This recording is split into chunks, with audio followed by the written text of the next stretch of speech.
Until the 20th century, reality was everything humans could touch, smell, see, and hear. Since the initial publication of the chart of the electromagnetic spectrum, humans have learned that what they could touch, smell, see, and hear is less than 1/millionth of reality. So in this video, I'm going to explain to you exactly how the Bible actually instructs us to read it. Because it tells us throughout the Bible, Old and New Testament, it tells us over and over again exactly what to do and what not to do. The amazing thing is, most of your churches and pastors, not most, nearly all of them, completely ignore this. It's bizarre. But yet it's all there. It's easily seen. It's easily fact-checked. And, what's happening is you're spiritually blinded.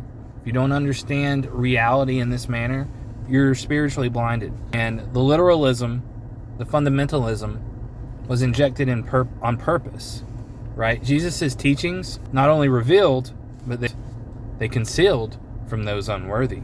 If you're reading the Bible literally, you're unworthy. So let's make sure that we understand exactly how we read the Bible, what it says, what it means, allegorically and symbolically, so we can spiritually ascend, evolve, and grow. So let's take a look at Matthew 13:34. All these things spoke Jesus to the multitude in parables, and without a parable spoke he did not to them. Matthew 13:34. So this is saying Jesus did not speak to anyone without parable. Now, let's take a look at 2 Corinthians 3:6. What does it say? Well, who also has made us able ministers of the New Testament, not of the letter, but of the Spirit, for the letter kills, but the Spirit gives life. So what is the letter? What does that mean? The letter here means literalism.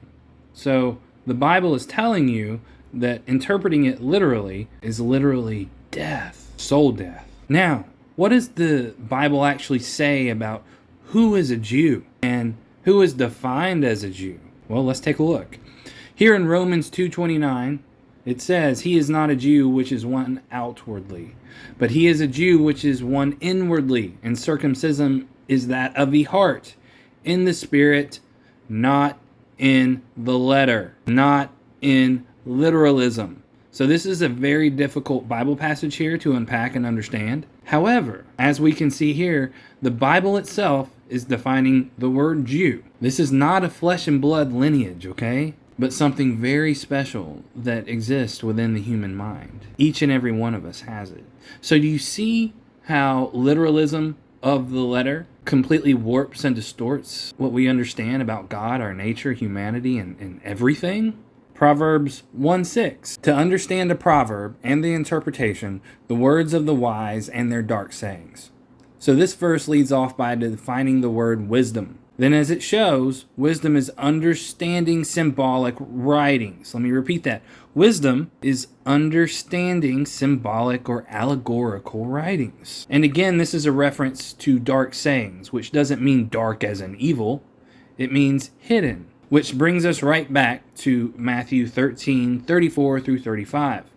All these things spoke Jesus to the multitude in parables, and without a parable he didn't speak to them. 2 Corinthians 3:15. But even unto this day when Moses is read, the veil is upon their heart. Nevertheless, when they shall turn to the Lord, the veil shall be taken away. The Bible is saying here with this verse that when people read the Bible, the Old Testament specifically here, literally, they're missing the entire point, as it's a symbolic writing. And you're not going to find it in a church. You're not going to find the truth through a pastor. In fact, you don't even need salvation. Luke 17:21.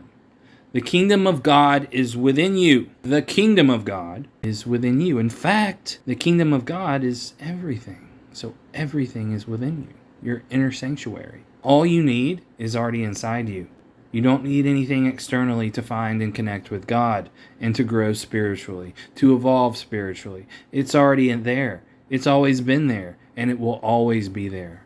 So stop seeking truth, spiritual truths, salvation even, through exterior things like buildings and another man. They're not found there. Or even within this book, you don't necessarily need it.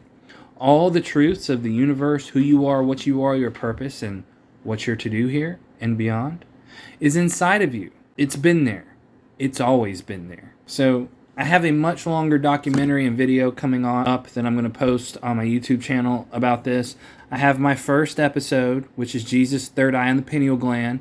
It is posted on that YouTube channel, but it's gotten good traction here on Twitter, so I've pinned it to the top of my profile. Feel free to watch that first.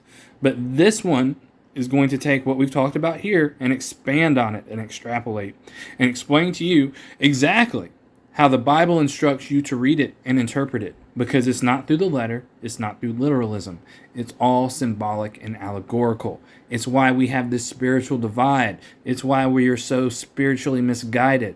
It's why we have so much pain and suffering and misery in this world, because we don't know the simple truth. We don't even understand how to get it.